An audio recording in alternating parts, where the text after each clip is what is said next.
Kali ini kita akan belajar mengenai materi MPLS yaitu belajar efektif di masa pandemi. Bersama saya, Ibu Selvi Yunisi.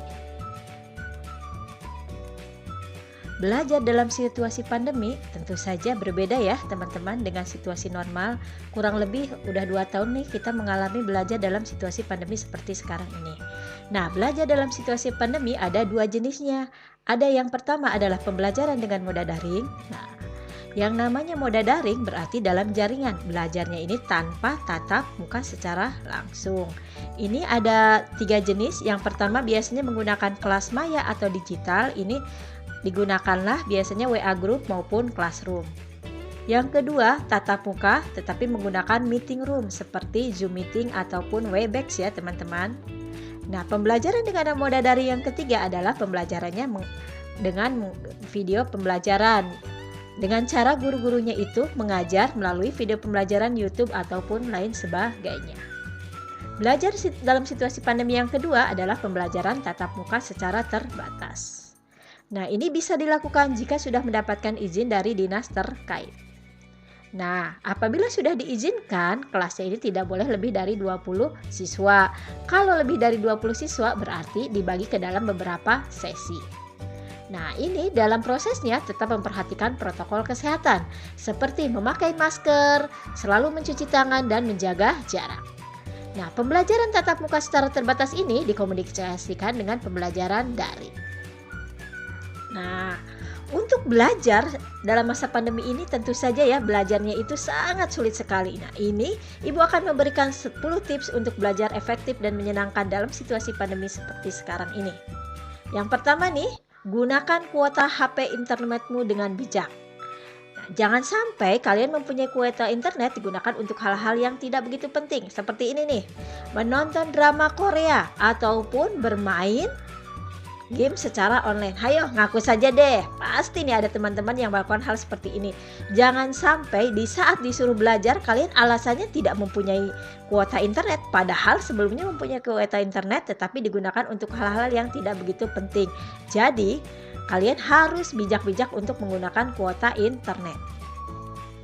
Yang kedua, tips yang kedua adalah kalian harus mematuhi jadwal.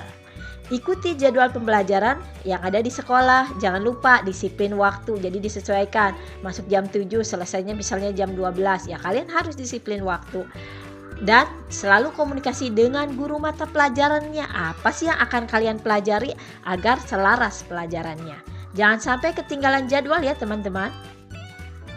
Tips yang ketiga adalah selalu mengecek tugas sekolah. Periksa selalu tuh tugas-tugas yang ada di sekolah ini dengan cara dicatat di buku ataupun smartphone agar tidak terlewatkan tugasnya ataupun kalian lupa. Ingat ya, kalian ini sekarang ini bukan sedang liburan tetapi belajar di rumah. Tips yang keempat, kalian ini kalau dalam belajar harus mengerti. Jadi bukan dihafal, dimengerti.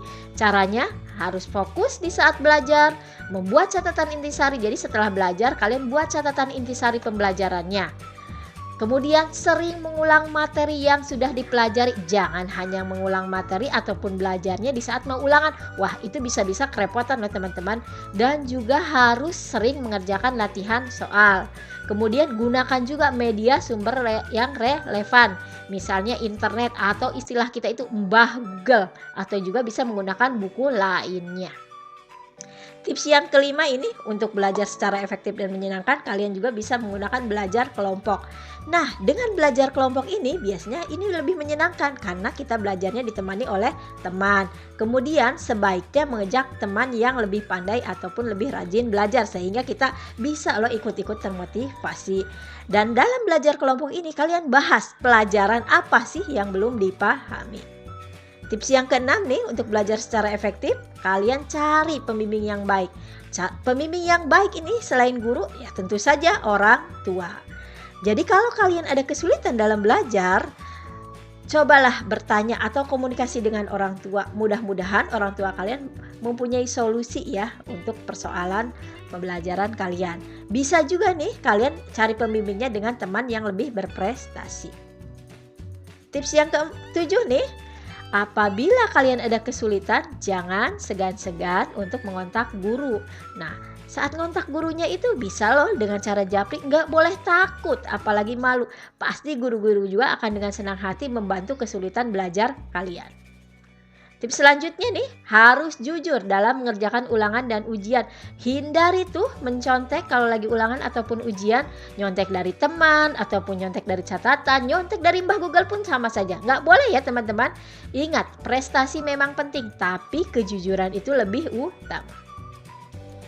Tips yang ke-9 nih untuk belajar secara efektif. Kalian harus cukup istirahat, cukup untuk makan makanannya, tentu saja makanan yang bergizi, dan juga cukup untuk bermain. Hindari bermain, terutama yang berlebihan, main game seharian, itu nggak boleh ya teman-teman. Nah, ini harus dilakukan secara berimbang antara istirahat, makan, bermain. Jangan lupa ditambahkan juga dengan olahraga, biar badan kalian itu segar setiap hari. Nih tips yang terakhir, yang tidak kalah penting adalah kalian harus memperbanyak ibadah dan berdoa, memohon bimbingan dari Allah Subhanahu wa taala agar kita bisa lebih fokus belajar, dan hal ini biasanya akan membuat pikiran kita menjadi lebih tenang. Demikian 10 tips untuk belajar secara efektif dan efisien, mudah-mudahan berguna terutama dalam masa pandemi seperti sekarang ini.